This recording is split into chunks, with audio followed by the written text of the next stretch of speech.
Why are stupid people more popular? It sounds like a harsh question, an arrogant one even, but if we're being honest, it's a question you've probably asked yourself. Let's be clear, this isn't about IQ or test scores. When we say stupid, we're not talking about a lack of intelligence. We're talking about a choice, the choice to live on autopilot, the choice to prefer the comfort of the fog over the sharp edges of clarity. It's the choice to follow the scripts you've been given without ever asking why. And when we say popular, we're talking about belonging. We're talking about fitting into the herd that protects itself, not with reason, but with fear. The tribe that praises you for fitting in, but punishes you the moment you actually think differently. So the real question is, why does our world seem built to reward those who don't rock the boat, while isolating the very people who see its flaws? The answer begins with the phrase, "You know all too well, you think too much." You've heard it before, from a friend, a parent, a partner, maybe even from yourself, but let's be honest, what they really meant was, you ask the wrong questions. You notice the things we're all trying to ignore. You think in ways we don't want to understand, and in a world where silence is safer than truth, that makes you dangerous. Most people don't wake up all at once. It's not a lightning strike, it's a series of quiet moments. You ask a question, and a room goes still. You point out a contradiction, and they look at you like you broke something. You realize the conversation isn't about truth, it's about belonging. And suddenly, you don't. Humans evolved in tribes. Belonging meant survival. Questioning the tribe meant exile. We haven't changed as much as we think. Today's tribes wear suits, they work in offices.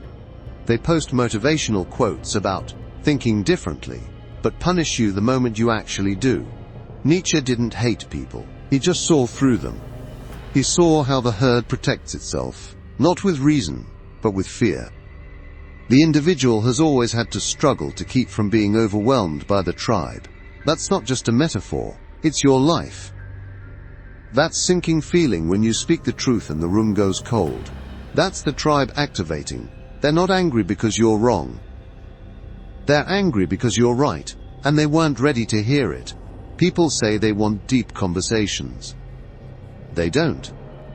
They want comfortable truths, pre-approved opinions, and a place to nod and belong.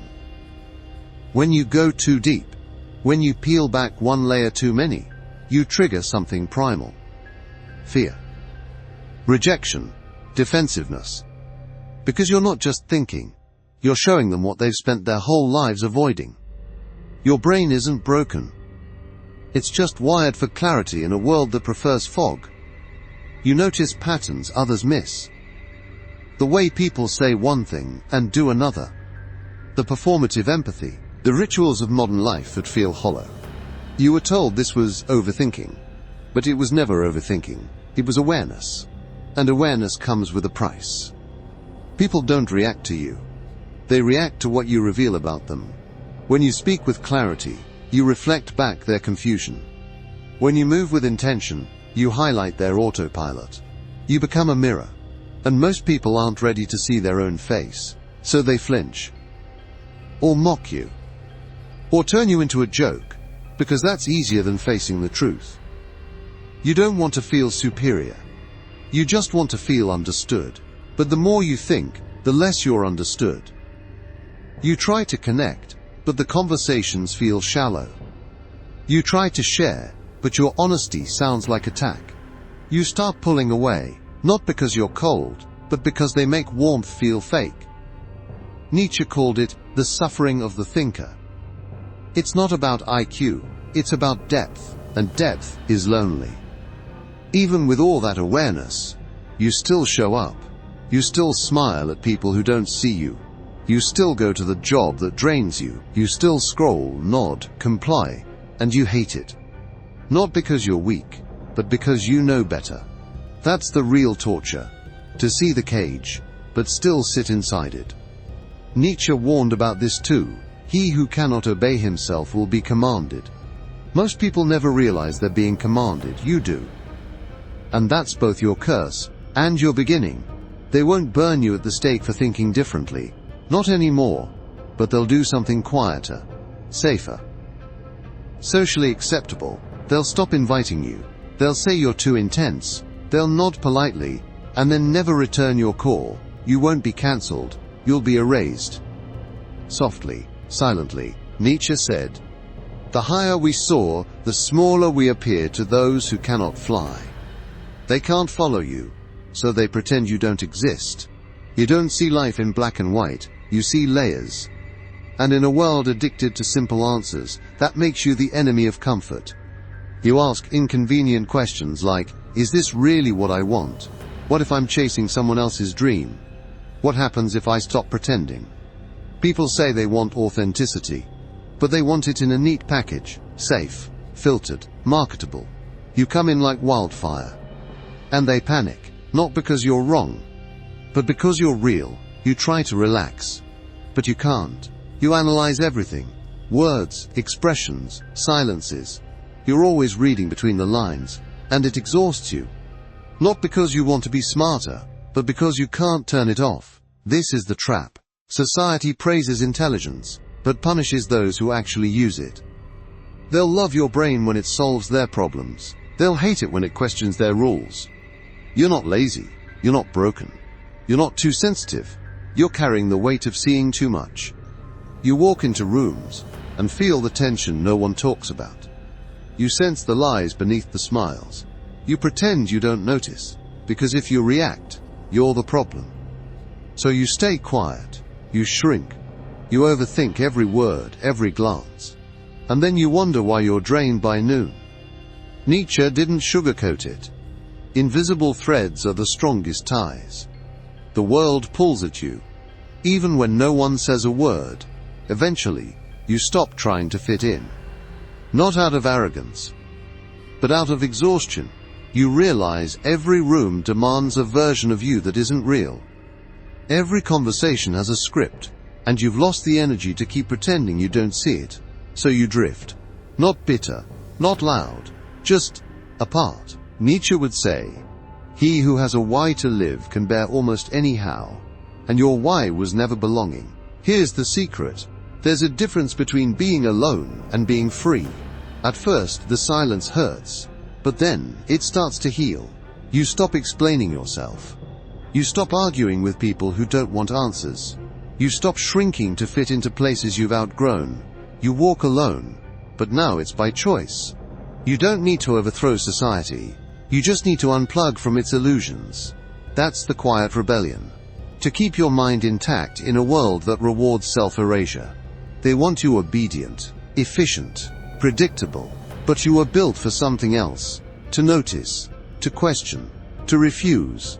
Nietzsche believed the true philosopher doesn't seek comfort. He seeks truth, even if it burns everything down. You'll never be fully embraced. That's the price of lucidity. But make no mistake, the world needs minds like yours. The ones who ask the hard questions, who see the flaws in the blueprint, who imagine a better way, even when everyone else is fine with good enough. They won't thank you for it. They may never understand you, but your thinking might save someone one day. Even if that someone is just you. You think too much. Let them say it. Because thinking is resistance. Clarity is rebellion. And solitude. That's your sanctuary. The crowd will move on. But you will endure. You don't need to be liked. You just need to stay awake.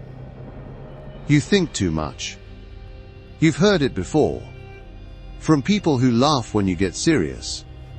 From people who squint when you speak the truth. From people who once claimed to understand you but slowly stopped replying to your messages. They don't mean you think too much. They mean you think differently. You notice the gaps in their logic. The contradictions in their beliefs. The masks they wear so well they forget they're even wearing them, and that makes you uncomfortable to be around. Thinking too much isn't the problem. It's that your thoughts lead you to places most people are afraid to go. You ask questions that don't have easy answers. You spot problems others have trained themselves not to see. You remember things people said and hold them accountable to their own words. You're not overthinking. You're simply refusing to look away. Most people live in stories. They inherit them from their families, their schools, their favorite influences. They repeat the stories until they become real. And when you start thinking too much, you begin to see the seams, the contradictions, the scripts, the false smiles people glue to their faces at work. The way ambition is praised even when it's rotting someone from the inside. At first you question yourself. Maybe I'm just being difficult. Maybe I should just go along with it. Maybe it's not worth making a scene. But the questions won't stop. Why does everyone seem tired? Why does honesty make people so uncomfortable? Why do I feel lonelier in a crowd than in my room? And slowly you understand. You haven't changed. You've simply started waking up. The herd doesn't hate thinkers because they're wrong. The herd hates thinkers because they interrupt the rhythm. The rhythm of small talk. The rhythm of showing up, keeping quiet, and going home. The rhythm of pretending everything is fine. When you walk into a room and say something real, the herd doesn't hear your voice. They hear danger. You're not a conversation starter. You're a fire alarm. Because your thoughts break the trance. And most people would rather stay asleep. You've become the mirror. People look at you and see the version of themselves they're running from. They see the courage they lack, the questions they buried, the pain they've denied. And instead of facing those things, they push you away. You're too intense, too sensitive, too negative. But what they really mean is, you remind me of the parts of myself I haven't healed. So they turn you into a villain. Because if you're the problem, they don't have to change. Even with all that clarity, you're still in the system. You still nod at your boss's joke. You still sign forms you don't agree with. You still sit through conversations that feel like white noise. Because awareness doesn't come with a key. It comes with a burden. And some days you wish you could go back to before you saw the cracks, to when it was easier to believe. But you can't unsee it. And deep down you wouldn't want to, because even though it hurts, even though it isolates you, it's real. And real, even when painful, is better than fake and safe. It doesn't happen all at once. It creeps in slowly. One day you hear a voice in your head saying, I don't need their approval anymore, and at first, you don't believe it. You still seek the nods, the likes, the laughs, the reassurance that you're doing life correctly. But over time, the rituals lose their grip. You stop posting things just to be seen. You stop rehearsing your personality. You stop explaining yourself to people who already decided not to understand you. The silence becomes a signal, not of rejection, but of freedom. From childhood, you're taught to raise your hand, but only with the right answer. You're praised for fitting in, not standing out. Told to be curious, but punished for questioning authority. They teach you to think within the limits they choose. So when you finally wake up and see the contradictions in everything, your first instinct is to doubt yourself. Am I crazy? Am I being dramatic? Why does no one else seem to care? The answer is simple. You were trained to ignore the truth. Now you're untraining yourself to see it again. That's not madness. That's awakening. Thinking is painful because it dismantles illusions. It makes you realize how much of your life was built on autopilot. You start seeing the manipulation in advertisements, the emptiness in ambition, the hypocrisy in traditions. You start noticing how people say we're all in this together, but quietly step over each other in real life. And every time you speak up, you get met with, stop overthinking. Why can't you just be happy? You think you're better than us. No, you don't think you're better. You just can't pretend anymore. There is one gift that only the outsider receives. Silence. Not the silence of rejection, but the silence where your real voice finally emerges. You begin creating, writing, drawing, building your own understanding of the world. No longer chasing applause. No longer seeking translation. You stop performing. You just become.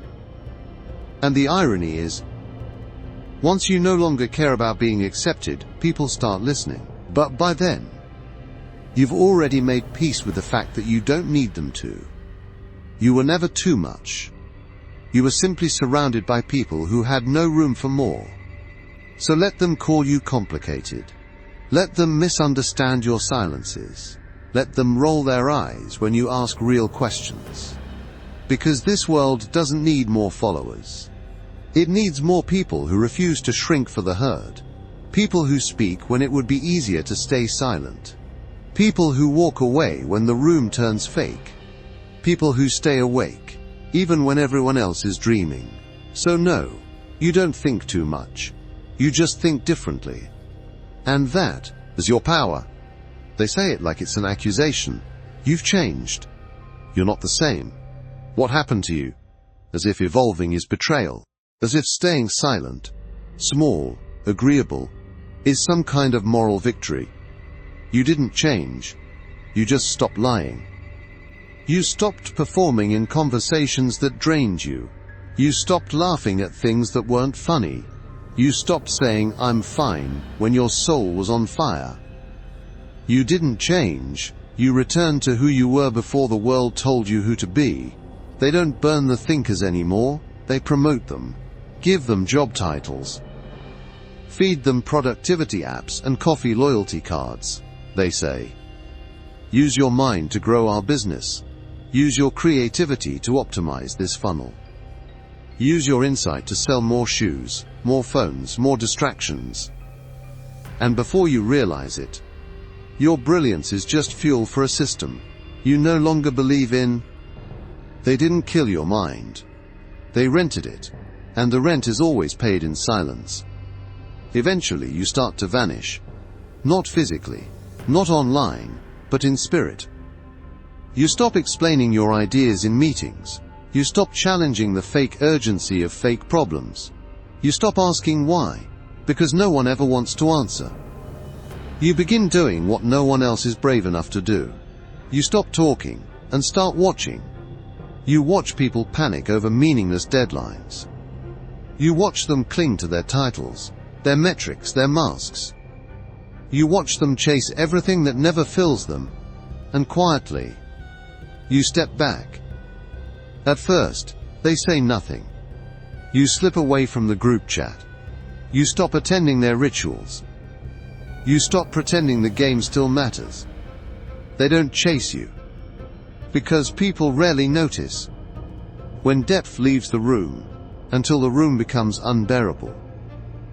Then one day, they'll say your name in passing. They were kind of intense, but they were smart. They always asked weird questions. I wonder what happened to them. What happened is, you kept going. You left the surface. You stopped needing them to see you. Because once you see yourself, everything else is optional. There's a kind of rage that no one talks about. Not the loud kind, not the violent kind, but the slow, cold kind. The kind that builds up when you see everything too clearly and realize how little you can change. You see people wasting time. Arguments that don't matter. Lugma Mali, you see talent buried beneath debt and shame. You see systems breaking people, then blaming them for being broken. And the worst part? No one else seems to notice. Or worse, they do, but they've given up. So you carry the weight alone. You smile politely. You show up on time. But inside you're screaming into a world that only listens when you say nothing. That is the quiet rage of awareness. You were never meant to follow. Even as a child you questioned things. Others just accepted. Why this rule? Why that story? Why are we pretending this is normal? You weren't rebellious. You were honest. But honesty makes people nervous. So they gave you labels. Too difficult, too emotional, too unfocused. But all you were was untrainable. You couldn't be conditioned to smile on command, to fear authority, to chase rewards that never felt real. Your mind wasn't broken, it just refused to bow. And in a world that runs on obedience, that made you dangerous, let them call you distant. Let them say you changed. Let them walk away. You were never here to please. You were here to remember, to question, to see clearly. And if that means walking alone, so be it. Because the path of truth was never crowded. Only the brave ever bother to find it. And you? You're already walking. Maybe you were never meant to be understood by the crowd.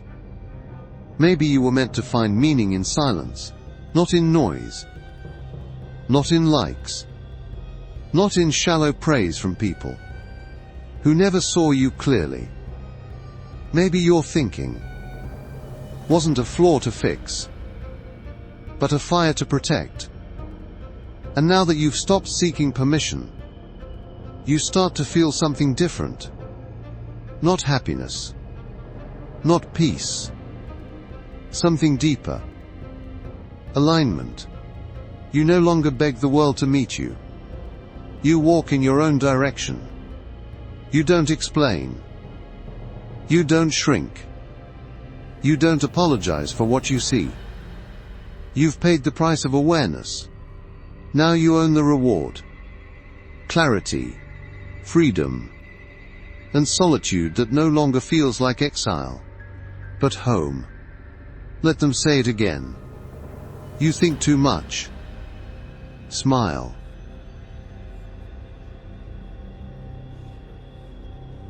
Smile. Because now you know what that really means. You see too clearly. You feel too deeply. You refuse to sleepwalk through a system built on silence. They call it overthinking. You call it awareness. They call it intensity. You call it truth. You don't fit. Because you were never meant to. You don't belong. Because you were born to walk beyond the line. And now you've stopped explaining. Stopped apologizing. Stopped waiting for permission to be what you already are. You're not broken. You're not too much. You're not alone. You are exactly what this world fears and quietly needs. So walk, think, speak, stand, and if the crowd turns away, let them. They never saw you clearly to begin with.